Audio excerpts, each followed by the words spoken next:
West Bengal conducted one more set of elections amidst a lot of violence. Has it been like this for a long time? Well, yes.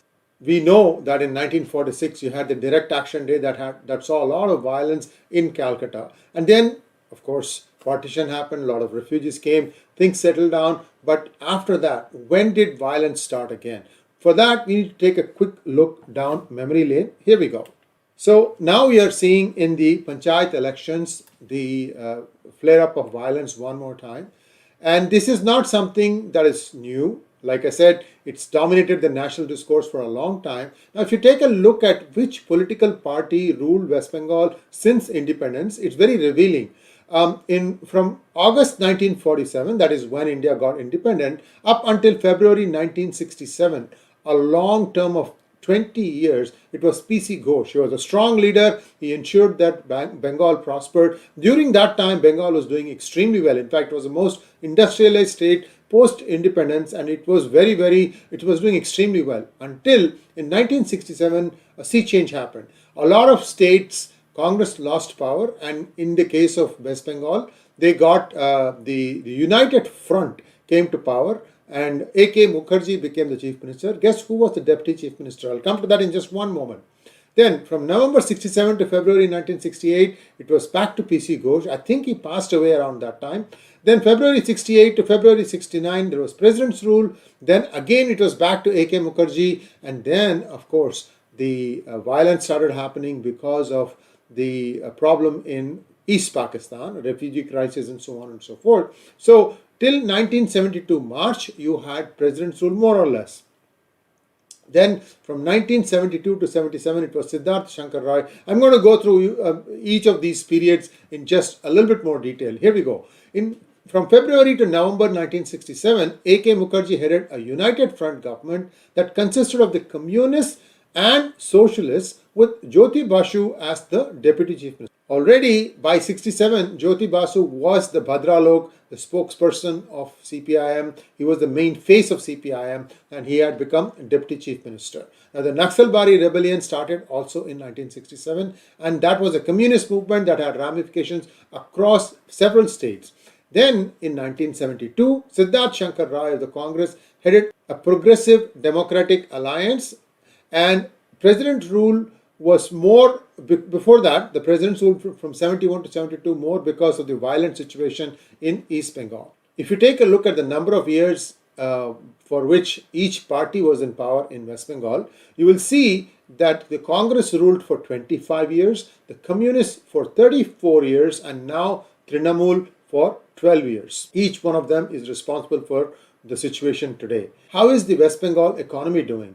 The cause of widespread joblessness and general unrest was worsened by the violent trade union politics of the left regime, which took a staunch anti-industry stand, particularly attacking the medium and small industries operating in the state. When the TMC, led by Mamata Banerjee, came to power, nothing changed.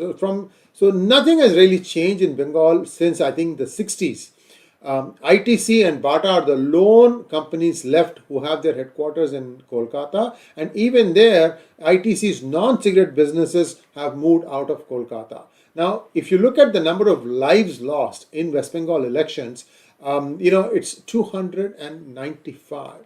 And if you look at the overall situation, what is happening in West Bengal today reminds one of what used to be the situation in Bihar in the 1990s. Now, the Calcutta High Court ordered a CBI probe into the violence after the May 2nd, 2021, when assembly election results were declared. Remember that there was a mayhem of violence, all BJP karyakartas were beaten up, and the center just kept quiet. And according to the NIE report of January 2022, CBI had submitted its report to the High Court.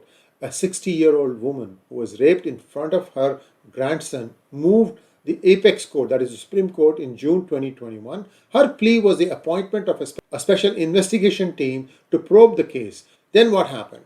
Sadly, electoral reforms enacted by Chief Election Commissioner T.N. Session benefited Bihar and UP, but not West Bengal, where the political violence continues, and its intensity is very high and has no parallel anywhere else in India. Such violence impacts the state's economy, employment, distribution of resources, and governance systems. We saw even many government officials, including the Indian Administrative Services, forced to toe the diktat of the Trinamool Congress today. Now, if you look at the Muslim population by districts, it paints a very distressing picture.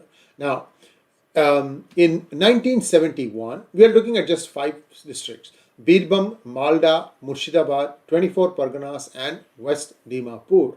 Look at the number of percentages of Muslims.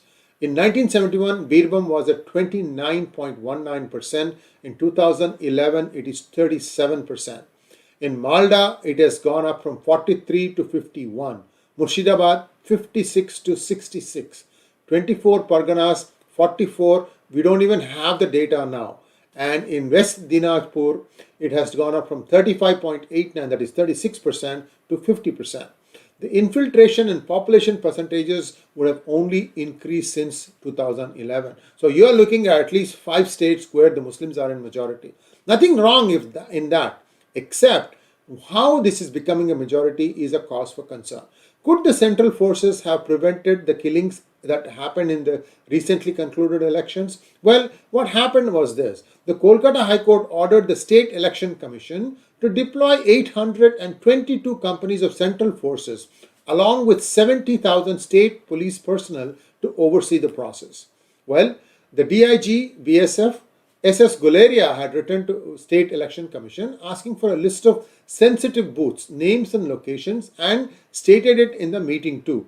The reply came only on July 7th, one day before the poll. It said to go to the districts, ask the superintendent of police who will tell you which booth is sensitive. He said that there was some delay in arrival of security forces because of the non-availability of trains, and also said the number of sensitive booths at 4,834 were underestimated. Do you see a deliberate ploy here? Who has to reply for the question of what were the sensitive booths? Why did the State Election Commission take so long? I mean, it was so long that they didn't have time to deploy the central troops. Most of them are just sitting and taking pictures in and around Kolkata. Now, why is it that SEC delayed it so long? And having delayed it that far, could the SEC have postponed the elections by a few days so that the troops could be in place? Oh well, in that case, the Trinamool wouldn't have won as big as they did now, would they? West Bengalis are highly liberal and gifted people, yet for decades they are unable to prevail upon their state government to hold peaceful elections. There's already a flight of talent from West Bengal. If things are not reversed soon, India might lose South Bengal forever. What is the way forward? Well, you have to revive development that will generate positivity, jobs, and increase incomes. For reasons best known, the BJP leadership also, in my opinion, is at fault here. Why are they not looking at a talented person such as Dr. Tathagat Roy to head up the West Bengal BJP leadership? Why are they giving all these, people who don't seem to have that much clout? The people out there now don't inspire much confidence, according to me. I could be wrong, but you have seen now 2 or 3 elections under the current leadership, BJP has not been able to shake anything. Now, for the revival of development to happen, we need law and order. Flow of illegal immigrants from Bangladesh needs to stop. Now it has spilled over to Rohingyas also. West Bengal needs leaders who are rooted in Bengali culture, yet committed to a development agenda bereft of freebies. For geopolitical reasons, it appears that the BJP has decided to put the problem of illegal infiltration on the back burner. They are postponing finding a solution to a problem that is magnifying every day. By day, it is getting worse.